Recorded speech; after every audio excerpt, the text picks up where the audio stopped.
Bienvenue dans cette nouvelle édition du Journal des Sports. Au sommaire, Coupe d'Afrique des Nations 2015, le Rwanda et le Malawi ont décroché leur billet pour la phase des groupes des éliminatoires. Nouveau président pour la Fédération internationale de basket Afrique, Amanyang succède au Congolais Dieudonné Maboussa Eseka. Enfin, Challenge Trophy de handball, les finales hommes et femmes ont lieu ce dimanche au stade municipal de Lomé au Togo. Deuxième tour des éliminatoires de la CAN 2015 de football. Ce week-end, le Bénin a été éliminé par le Malawi au tir au but, tout comme le Congo qui s'est incliné face au Rwanda. Mokhtarba. Les matchs retour du second tour des éliminatoires de la Coupe d'Afrique des Nations 2015 ont été marqués par la surprenante élimination du Bénin. Après avoir gagné au match aller du second tour des éliminatoires, les coéquipiers de Stéphane Sessegnon se sont inclinés au tir au but face au Malawi.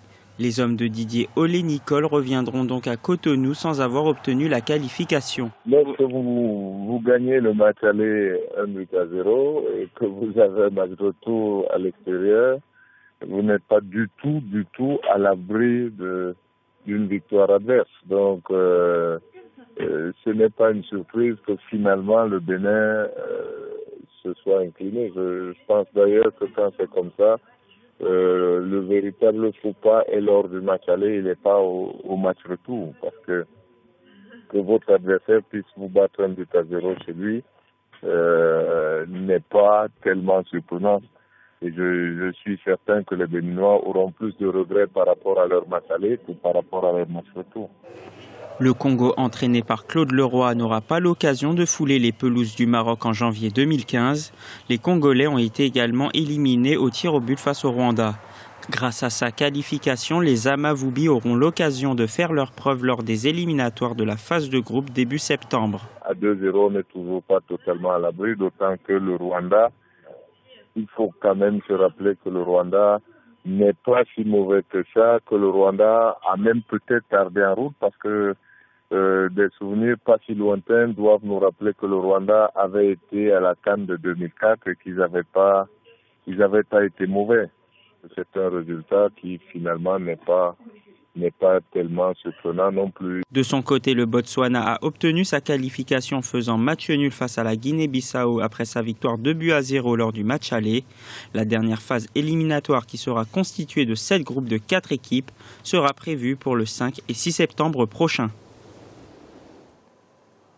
Et la Côte d'Ivoire est également dans la course à la CAN 2015. Un pari qu'Hervé Renard tentera de relever avec son adjoint Patrice Baumel. Ce dernier sélectionneur de la Zambie a démissionné de son poste pour rejoindre le staff des éléphants. L'annonce a été faite ce dimanche par le président de la Fédération zambienne de football, Kalusha Bwalia.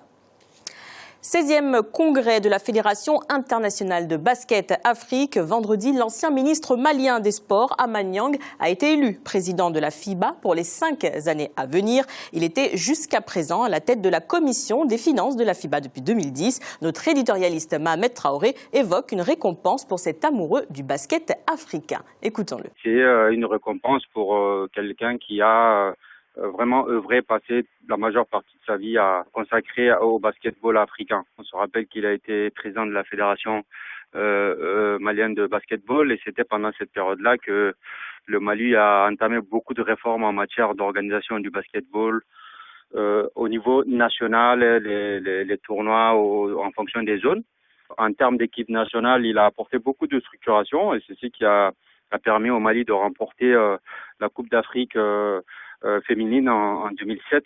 Le principal défi, c'est continuer à apporter une assistance et structuration au niveau des associations nationales, les fédérations au niveau des pays. Le deuxième point, c'est arriver à une certaine forme de professionnalisation de ces structures-là, justement permettre aux basketteurs africains de pouvoir vivre un peu de leur sport en Afrique.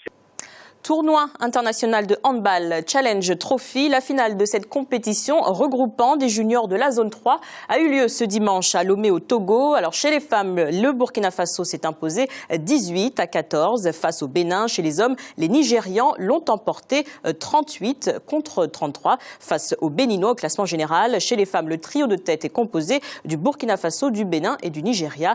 Chez les hommes, du Nigeria, du Bénin et du Togo. 19e championnat d'Afrique d'athlétisme senior. Il est prévu du 10 au 14 août prochain à Marrakech, au Maroc. 53 pays sont attendus pour cette édition. Du côté marocain, 65 athlètes défendront les couleurs nationales dans 22 épreuves. Nous vous remercions pour votre fidélité. Dans un instant, une nouvelle édition de l'information sur Africa 24.